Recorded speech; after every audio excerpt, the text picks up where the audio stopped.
And at this point, I'd like to recognize my friend and colleague from the great state of Kentucky, the 6th District Representative Andy Barr. I thank the gentleman, my friend from Ohio, for yielding and for organizing this special order on coal. This fall marks the 5th anniversary of the financial crisis.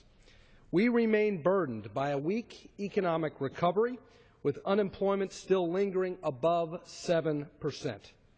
2/3 of the American people living paycheck to paycheck, and only 58% of the working-age population in this country employed. But this does not seem to concern this president or this administration. Unable to wage a war in Syria due to immense public opposition, the president, for some reason, seems intent on conducting a war on jobs. Whether it's driving up the cost of health care with the disastrous Affordable Care Act, or burdening community banks with mountains of bureaucratic red tape from the Dodd-Frank Act, this administration is seemingly intent on doing everything in its power to ensure this recovery remains slow and painful. The finalization of the new source performance standards rules from the EPA for greenhouse gas emissions this week will represent the latest and perhaps the most damaging barrage in this war on jobs. This regulatory carbon tax is the keystone of a radical environmental agenda, the disastrous results of which are already known in my district of central and eastern Kentucky.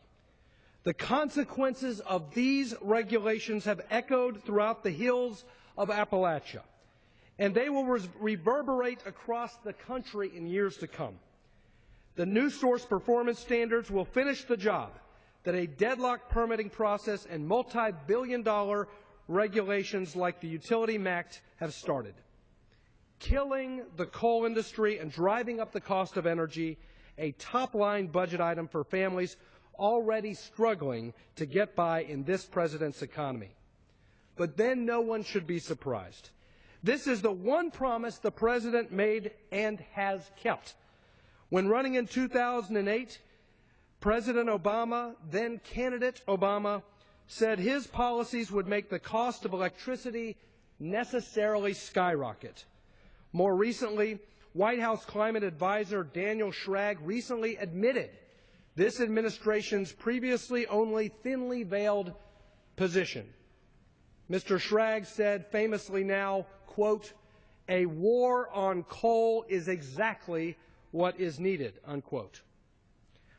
Mr. Speaker, I can't think of another example of a presidential administration pledging to put hard-working Americans in a centuries-old industry totally out of work, apparently for the crime of providing low-cost energy that drives the engine of our economy. The damage of these policies is already clear in Kentucky. Just yesterday, another 525 coal miners employed at 3 eastern Kentucky mines operated by the James River Coal Company were given pink slips. My heart goes out to these miners and to their families, and I have met some of these people. And they're just trying to follow their ancestors by digging up a piece of the American dream in the Appalachian foothills. Last month, the Commonwealth of Kentucky released its statistics on the health of the coal industry for the second quarter of this year. And the story they tell is dire, even before yesterday's news of another 525 layoffs.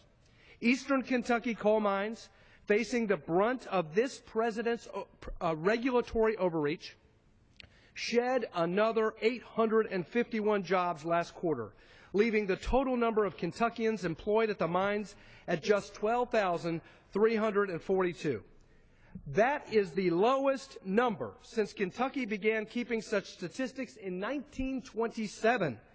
Eastern Kentucky coal production is down a whopping 41.4% in just the last 2 years. And with those reductions, we have lost over 5,700 mining jobs. And now the new source performance standards will prohibit coal from even competing in the energy marketplace. Even though the final regulations have now been delayed a year due to industry and public opposition, As so often before, this administration has brushed those concerns aside and proceeded apace. The EPA even forecasts, given the regulatory environment, that there will be no new coal plants built after this year.